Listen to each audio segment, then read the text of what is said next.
제가 원래 서울예대에서 연출 전공을 했었고요. 그러다가 이제 미국에 유학을 가서 대학원을 하고 강의 생활을 하다가 2006년부터 VFX 회사를 설립해서 운영을 했었습니다.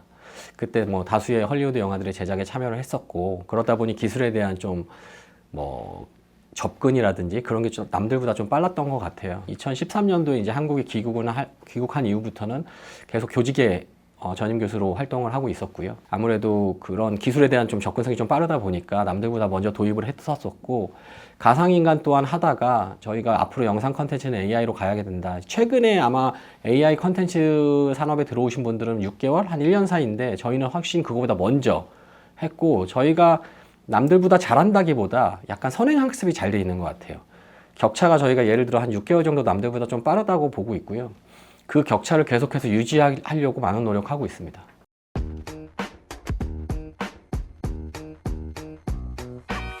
사실 대부분의 회사들이 버추얼 휴먼이라는 단어를 많이 쓰세요. 그게 이제 어찌 보면 가상의 인간을 만들어낸다는 회사라고 봐주시면 되는 것 같고요.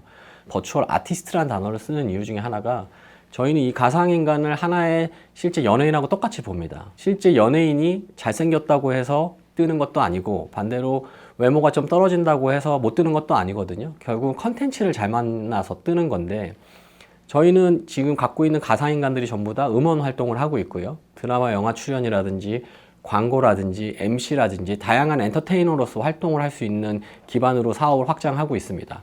거기서 나오는 부가적인 음원에 대한 수익이라든지 출연료라든지 그런 것들 또한 회사가 보유할 수 있기 때문에 IP 기업으로 저희는 가는 게 목표고, 기술은 거기에 가고 있는 부가적인 부분이라고 생각하고 있습니다. 가상인간을 만드는 기술도 여러 가지가 있거든요. 뭐 풀 3D로 하는 디지털 더블이라는 기술도 있고, 게임 엔진으로 만드는 엔진 기반의 기술도 있고, 딥페이크라고 하는 그 기술도 있고, 생성형 AI 기술이 있습니다.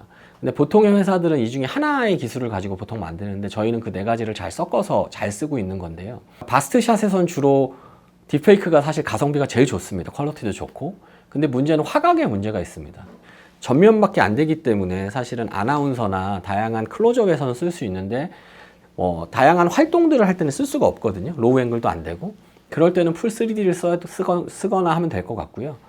반대로 또 아주 와이드한 샷들, 얼굴이 디테일하게 안 보이는 샷들에서는 게임 엔진이나 생성형 AI 혹은 위험한 샷들은 충분히 AI로 대체할 수 있을 것 같다고 생각을 해서, 저희는 그런 기술을 잘 활용해서 만들고 있습니다. 이해나 수비의 뮤직비디오 또한 그 기술들을 활용해서 만든 겁니다.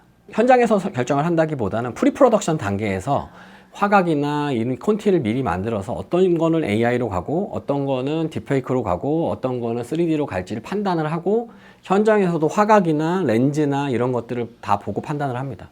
저희가 갖고 있는 드라마 기획 개발하는 작품이 한 10개가 넘게 있고요. 그 중에 한 반 정도는 웹툰, 웹소설 기반의 IP입니다. 저희가 원작 판권을 확보하고 작가님들과 감독님들과 같이 해서 디벨롭을 시킨 것들이 있고요. 오리지널 작품들은 무에서 유로 아예 존재하지 않는 거에서 대본을 기획을 했었습니다. 파동이라든지 마라나 왕비어천가는 사실 웹툰, 웹소설 기반인 거고요. 핫도바칸이라든지 뭐 다양한 프로그램들은 오리지널로 개발을 하고 있습니다. 내부에 있는 콘텐츠 팀에서 기획 개발을 같이 할 때 우선 저희가 좋은 작가님들과 계약을 하고요.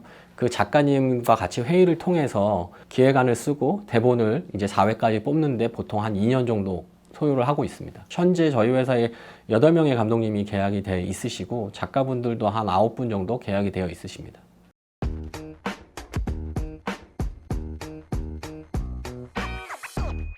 저작권 이슈가 최근에 들어서 질문을 상당히 많이 받고 있습니다. 장소나 로케이션 촬영에 대한 건 저작권 이슈가 별로 없는데, 예를 들어 명동을 찍었는데 지나가는 사람이 찍혔을 경우 그 사람의 얼굴에 대한 초상권에 대한 문제들이 생기는 거거든요. 저는 AI로 만약에 저희가 일정 장소나 제품을 만드는 건 저작권 문제가 거의 없다고 보는데, 거기에 가상인간이 나오는데 우연히 또 그 사람과 똑같이 생긴 사람이 존재하면 그 문제가 사실 클 거라고 생각을 하고 있습니다. 저희 회사가 가상인간 회사도 같이 하고 있기 때문에 그 만들어진 걸 최대한 피해갈 수 있는 방법들을 여러 가지 노하우를 지금 가지고 있고요. 지금 많은 고민이 있는 게, 다른 대학들이나 다른 기관들은 주로 AI 툴을 지금 가르치는 수업들이 많아지고 있잖아요. 사실 저는 그런 과정이나 툴은 이미 유튜브나 온라인 교육에 너무 많다고 생각합니다. 그래서 저희는 오히려 더 지금 기초 역량을 높일 수 있는 영상 문법이라든지 촬영 기초라든지 편집 기초 이런 식의 기본적인 영상을 만드는데 필요한 학문에 대한 기초 학습을 더 튼튼히 했을 때 AI 툴을 플러스 알파 해서 컨텐츠를 만들 수 있는 창작자가 만들어진다고 보고 있어서 그분에 대한 고민을 많이 하고 있습니다. AI 컨텐츠를 왜 저희가 잘하느냐를 봤었을 때 저희 회사 직원들은 대부분 다 기획부터 연출, 촬영, 편집, 음향까지 다 가능한 사람들을 주로 뽑습니다. 거기에다가 이제 AI 기술들을 학습시켜가지고 컨텐츠를 만들어내는데요. 이제 일반인들도 충분히 이미지 한 장, 하나의 클립은 누구나 만들 수 있습니다. 하지만 그걸 가지고 컨텐츠, 드라마나 뭐 영상을 만드는 것도 다른 얘기인데요. 카메라 렌즈부터 시작해서 구도, 화각, 뭐 이미지 라인, 뭐 이런 것들에 대한 영상 문법에 대한 기초가 학습이 되어 있어야만 AI 컨텐츠를 잘 만들 수 있을 거라고 보고 있습니다. 결국 영상 산업도 보시면 약간 유튜브 같은 일반 산업과 뭐 광고나 드라마나 영화 같은 고퀄러티의 영상 산업으로 지금 양분되어 있다고 저는 보고 있는데 AI 컨텐츠도 약간 유사하다고 봅니다. 누구나 AI 컨텐츠를 만들 수 있겠죠. 하지만 그걸 가지고 하이엔드급의 영상을 만드는 건 저는 다른 얘기라고 생각을 하고 있고요. 사실 비용이 AI를 쓰면 쌀 거라고 생각해서 많이들 찾아들 오세요. 예를 들어 100억짜리 드라마를 AI를 써서 뭐 50억에 만들고 싶다 이런 것들이 문의가 제일 많이 오는데 저는 사실은 그건 큰 의미 없다라고 봅니다. 한국이 사실은 글로벌로 경쟁할 때 가장 문제되는 게 제작비가 적은 것들이거든요. 그럼 100억짜리 드라마를 영상 컨텐츠를 50억에 만드는 것보다는 100억짜리 드라마를 AI를 써서 1000억짜리처럼 만들어서 글로벌로 경쟁할 수 있는 시장으로 나갈 수 있을 때 저는 큰 의미가 있다고 보고 있거든요. 그래서 금액을 떨어뜨린다기보다는 금액을 오히려 잘 써서 더 높은 퀄러티를 뽑아내는 게 AI에 큰 의미가 있지 않을까 생각하고 있습니다.